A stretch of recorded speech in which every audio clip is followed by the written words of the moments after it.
Hi everybody, I'm back. Somebody suggested I should have something that was less distracting behind me, so that's why the green blanket, but I don't think it works that well, to be honest. Anyway, today we're here to talk about Bernie Sanders and Bernie Sanders delegates and what I think they ought to be doing. First thing I want to talk about is, everybody's saying right now, well, first everybody was really upset when he endorsed Hillary. Then, of course, came out that everybody's saying, well, he's playing chess, particularly after his videographer came out with this, thing on YouTube saying, hey, Bernie's playing a bigger game, he's playing a deeper game. That's not true. That's not really true. Bernie's not playing chess. He's playing poker. Very different game. And I think we need to keep that in mind when we consider the situation here. I remember speaking to one of the people who helped form brand new Congress back right before he left the Bernie Sanders campaign. He had been hired up by the Sanders campaign way back in early, 2015. And one of the things that he told me at the time stuck out. He asked me, well, why are you running? He was talking to Bernie and his friend from Vermont who'd ran all his previous campaigns and said, well, we're running to win. The guy said, okay. How do you expect to do that? Well, we figure we can get $25 million to do it. We can run a viable campaign. But think about that. That was what Sanders was thinking initially. $25 million, and he'd be able to run a viable campaign. So let's sit back for a moment and not pretend that Bernie, for all of his greatness, for all of his goodness, for all his integrity, is a political genius. He's a good politician, but he didn't see what was coming. He wasn't psychic. He didn't know he was going to make all this money, from small donations. He didn't know volunteer groups were going to spring up out of nowhere with hundreds of thousands of people volunteering for him. He didn't know millions of people were going to get behind him to the point where they're now saying they want to leave the Democratic Party, Bernie or bust, a lot of them. So, he's not playing chess. He wasn't playing chess back then. Whatever his real thoughts were, what he told people was he was going into the campaign to win the nomination, and he thought he could do it on $25 million for the whole campaign. Well, he raised a lot more than that and still couldn't do it. So whatever his initial thoughts were, whether he was being honest back then and saying he was in it to win it with, campaign funding of $25 million or not, I don't think he anticipated what happened. And in fact, he ran a rather traditional campaign once he hired a traditional campaign manager, and most of the people they hired are people who'd worked on previous campaigns, and they ran a very traditional campaign. In fact, it oftentimes was at odds with many of the volunteer groups in the states where they'd parachute their folks in right before the primaries.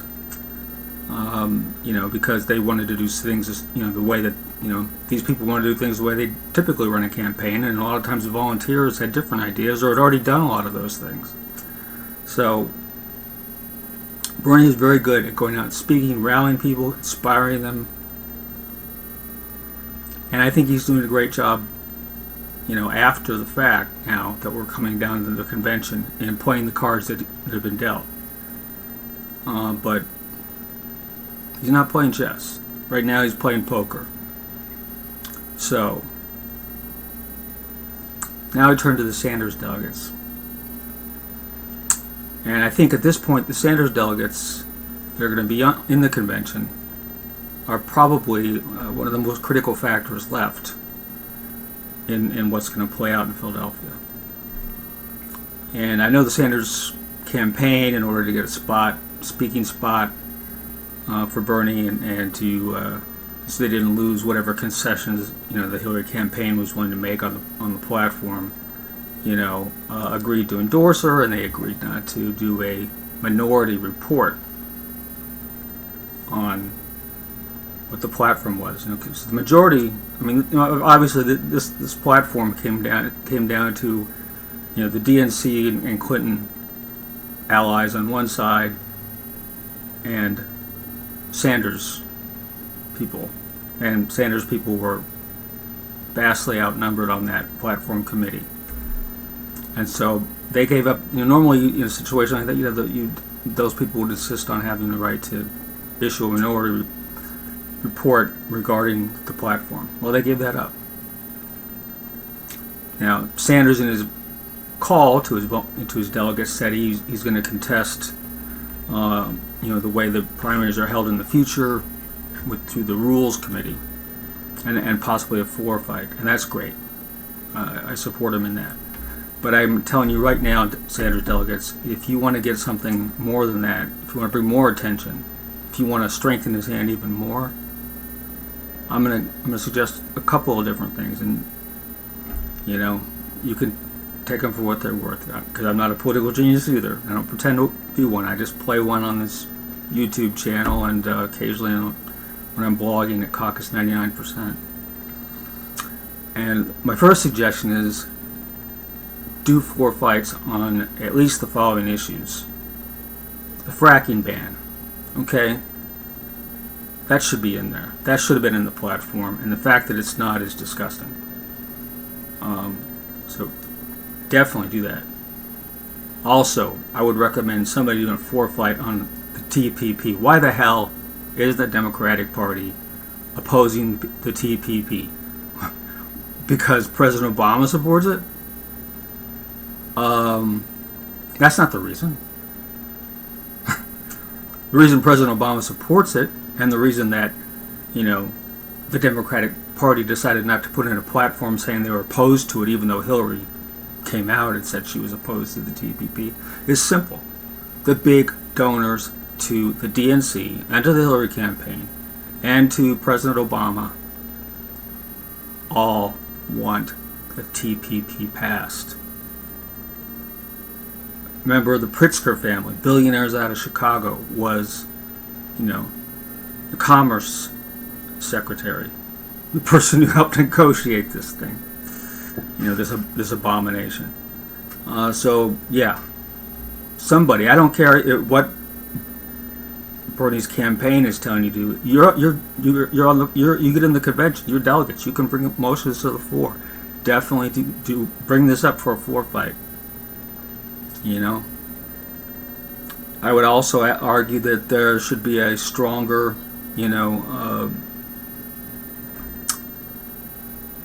plank in the Democratic platform regarding, our justice system and the mass incarceration.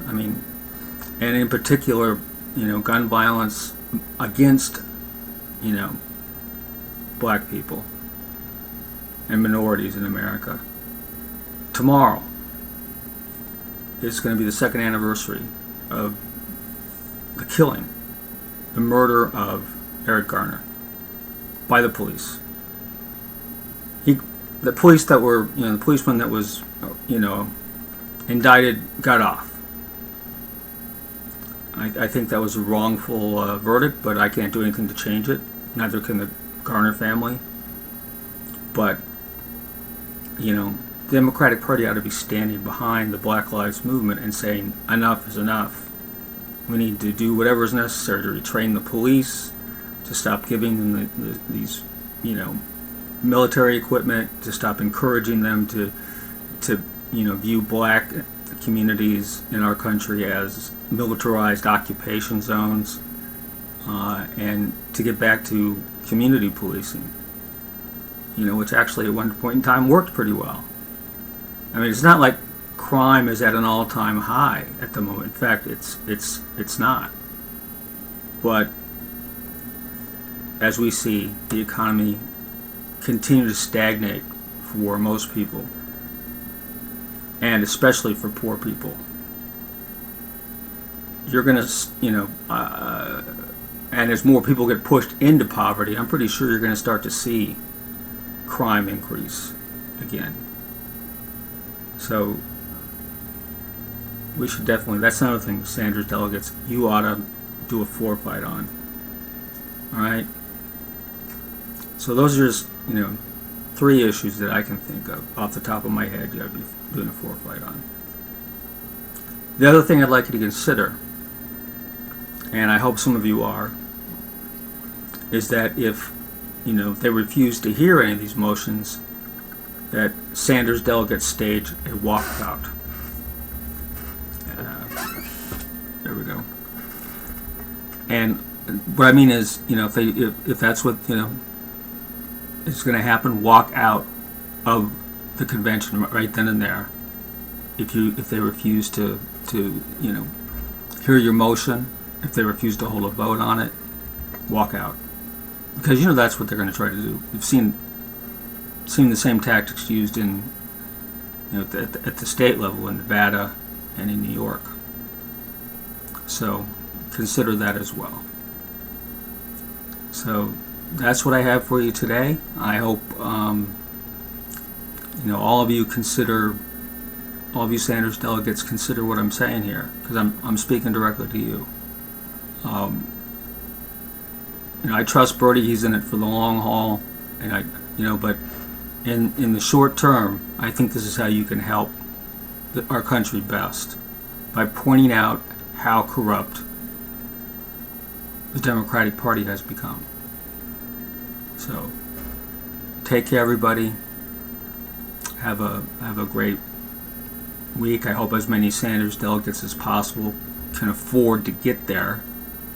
I'm just disgusted by the fact that Sanders delegates, all the delegates are being forced to pay for these expensive hotel rooms, because the Democratic DNC said, well, you can't stay anyplace else. People want to put you up in their own houses. Too bad. You have to come out and spend your own money. That's why you see all these GoFundMe sites. That's why you see all these people saying adopt delegate. Well, it's pretty ridiculous, isn't it? So for you Sanders delegates that get there, be revolutionaries, man. Don't let us down. Take things to the fore. Stand up for us. You're the only people who inside that convention who can. We can do everything we want outside, and we will. We'll have marches, we'll have rallies, we'll have the event that I'm working for, the People's Convention, to bring awareness of these issues, and also to bring awareness of the corruption of the Democratic Party process that literally, in my opinion, stole the nomination from Bernie Sanders and gave it to Hillary Clinton. But at this point, the cameras are going to be focused inside the convention. And so if there's floor fights on these issues, if there's demonstrations by actual Sanders delegates walking out when these issues get swatted down like we know they are, that'll make a powerful statement. Please consider it. Thanks very much. Take care. Bye.